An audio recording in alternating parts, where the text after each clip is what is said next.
I'm going to show you the 5 worst exercises that you can do for an L4-5 disc bulge or an L5-S1 disc bulge. If you continue to do any of these exercises, you could be putting yourself at further risk for injuring the disc, for causing the disc bulge to progress into a herniation or a prolapse, and causing further harm to both your spine and your nervous system. This is a 3-part video series. In this first part, I'm going to discuss the absolute worst exercises that you can do for L4-5 disc bulges and L5-S1 disc bulges.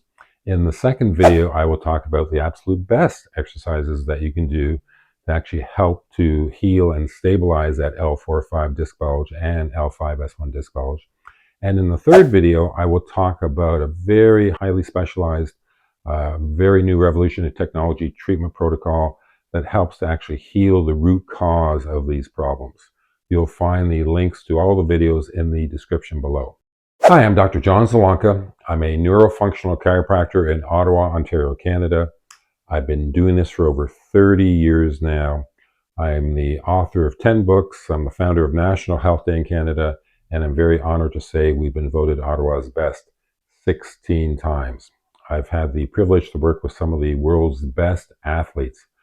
My YouTube channel focuses on helping those who are suffering with chronic debilitating low back pain and neck pain. Now, before we dive into today's video, I'd like you to smash that subscribe button if you want to learn more tips and strategies on how to deal with these issues. Now, please also comment in the comments below, and I'll personally reply back to you.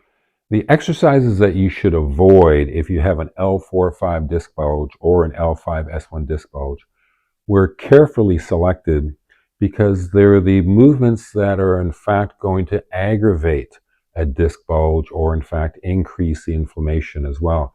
In fact, they may even have been one of the causes of why you got the disc bulge in the first place. So to understand what we're doing is understand that one of the worst things you can do is to go get the top 3 exercises for all low back conditions. That simply doesn't exist. Exercises have to be specific to your individual condition. So an exercise for spinal stenosis is often the exact opposite of an exercise for a disc bulge or a disc herniation. So in this case, let's just think of the mechanics of what's actually going on so you can understand this better. We take a look at our vertebrae. So you've got the vertebrae, the red is the disc, then there's another vertebrae, and so on. There'd be another disc, another vertebrae, and so on. You can see the yellow guys coming off here. Those are the nerves. They come right off the spinal cord, and that's how your brain communicates with the rest of the body. When we're suffering with an L4-5 disc bulge or an L5-S1 disc bulge, what we want to avoid is what we call flexion. So flexion is the movement where you're basically bending forward. Because what flexion does, take a look here, think of the disc as like a jelly donut, so to speak. So if I squish one side of the jelly donut, okay, look what happens to the disc in the back, how it bulges out. And if you already have a pre-existing bulge, then what a surprise, that's going to put even more pressure on there. So what we want to avoid is we want to avoid any exercise that's going to put us in flexion. And that includes a lot of exercises. And again, understand, some of these exercises may be great when the spine is healthy. They are not good when you're suffering with an L4-5 disc bulge or an L5-S1 disc bulge. So the very first exercise that we need to avoid if we're suffering with an L4-5 disc bulge or an L5-S1 disc bulge is your standard sit-up or any variation of that. So think about it, whether I'm coming partially up, whether I'm coming all the way up, what I'm doing is I'm creating flexion. I'm actually moving my torso closer to my legs. That is not good for the reasons that we just described. Is you're basically stepping on that jelly donut, and that's going to push the bulge out at the back. Now, some people are going to say, well, hold on, I thought core exercises were good for you. Core exercises are good for you, but you have to understand, again, there's no one specific exercise that's going to fix everything. And there has to be the appropriate place and time for core exercises as well. So what happens is if you're trying to do a core exercise, you don't want to strengthen something when it's jammed or pinched or bulged. That's not the time to do that. It's just putting more pressure. on that exact damaged area. The other thing is when people think of their core, they always just think of their abdomen. So they think, hey, I'm just going to go do sit-up after sit-up after sit-up. And understand the core includes the muscles on the front, the muscles on the back, the muscles on the side, the muscles that come through the middle as well. So there are actually 6 different aspects and 6 different ranges of motion that create your core. So stay away from sit-ups or any variation of sit-ups when you're suffering with an L4-5 disc bulge or an L5-S1 disc bulge. The second exercise that we absolutely want to avoid if we're suffering from an L4-5 disc bulge or an L5-S1 disc bulge is very simply what I call toe touches. You might think of it as a standing hamstring stretch. So how many times do you see people, well, I'm going to limber up and I'm going to try and touch my toes, or they're especially proud if they're able to, if they think they're incredibly flexible, where they can put their palms right on the ground and so forth. And that's great that you have that flexibility in one aspect of those 6 different ranges of motion, but you're creating a tremendous amount of flexion. Okay? That's not something that you do when you're suffering with an L4-5 disc bulge or an L5-S1 disc bulge. Stop the standing hamstring stretches, stop the toe touching. There are so many other exercises that can be done instead. The third exercise we want to do, again, a variation on a theme, is any form of what's called a straight leg raise. So you'll say, well, instead of the sit-ups, can I just do, leg lifts, like this, okay? Or I can do one at a time leg lifts and so forth. No, what you're doing is you're doing the same flexion movement. It doesn't matter if we're doing the sit-up where the torso comes to the legs, or if we're doing the movement where the legs come to the torso. That's still flexion. You want to avoid any type of flexion movement. You're squeezing that jelly donut at the front. It's going to pop out at the back or on the sides, which is exactly what the disc bulge is already doing. Stay away from any type of leg lift, any type of straight leg raise movement like that. If you go to any health professional, one of the most standard basic orthopedic tests they're going to do to determine that you have a disc bulge, L4-5 disc bulge, L5-S1 disc bulge, or disc herniation, is a straight leg raise. And if it hurts when you do that, that's a positive test for actually having the problem. Now, for the 4th and 5th exercises that we want to avoid, again, let's get back to a little theory. So you now know how bad it is to actually, when you're suffering with an L4-5 disc bulge or an L5-S1 disc bulge, to go into that flexion movement. It's going to put pressure, even more pressure on something that's bulging already. The only thing that could possibly make that worse is to actually do that and then add even extra weight to that as well. And then the only thing that could make that worse is to go into the flex position, add the extra weight, and then also rotate at the same time. If you wanted to create a disc bulge or a disc herniation, that's what you would do, okay? Is you would actually load the spine, you would actually compress it, you would actually put excess pressure already to aggravate a weakened area, and then you would rotate on it. So we want to avoid any exercise that does that. That brings me to exercise number 4 that you want to avoid.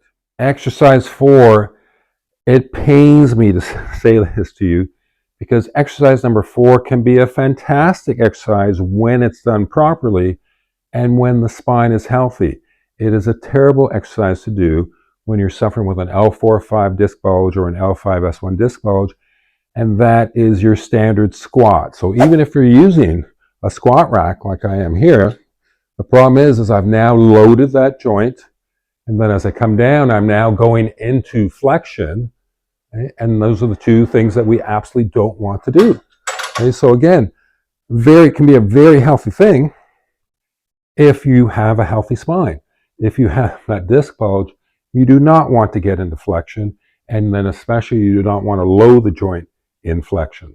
And finally, exercise number 5 that you have to absolutely avoid if you're suffering with an L4-5 disc bulge or an L5-S1 disc bulge. If the squat was not good for you, a deadlift is terrible for you. Even if you are someone who gets in good position, think of what you're doing with a deadlift. Okay? You are actually getting into flexion.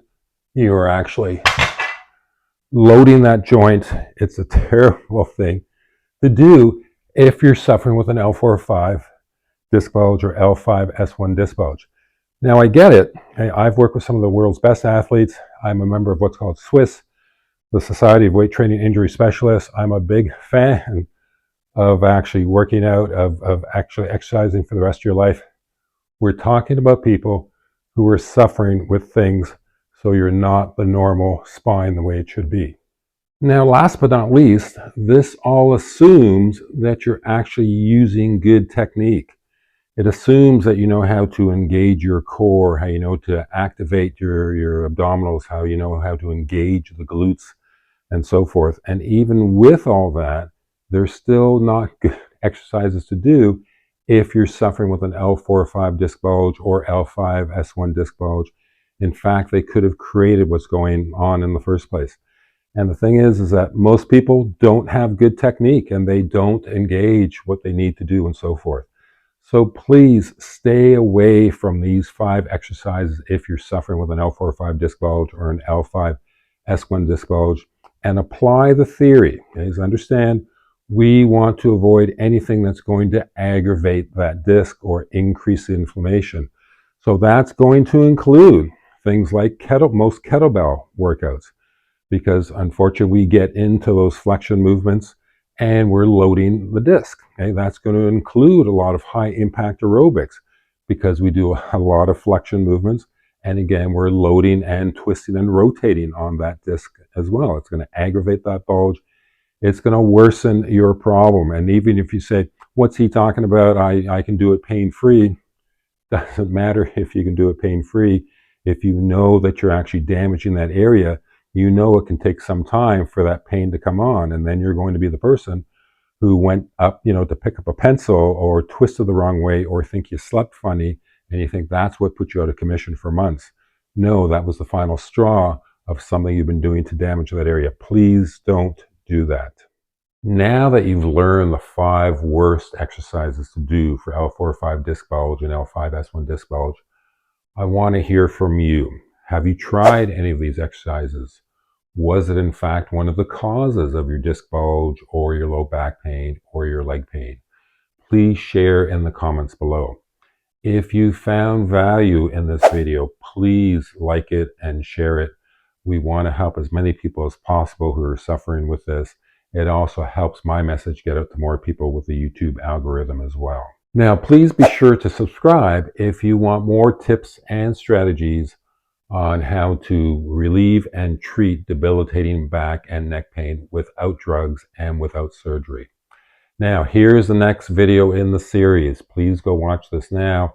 These are the 5 best exercises you should be doing for an L4-5 disc bulge and an L5-S1 disc bulge to help heal and stabilize that area. Please go watch the video now.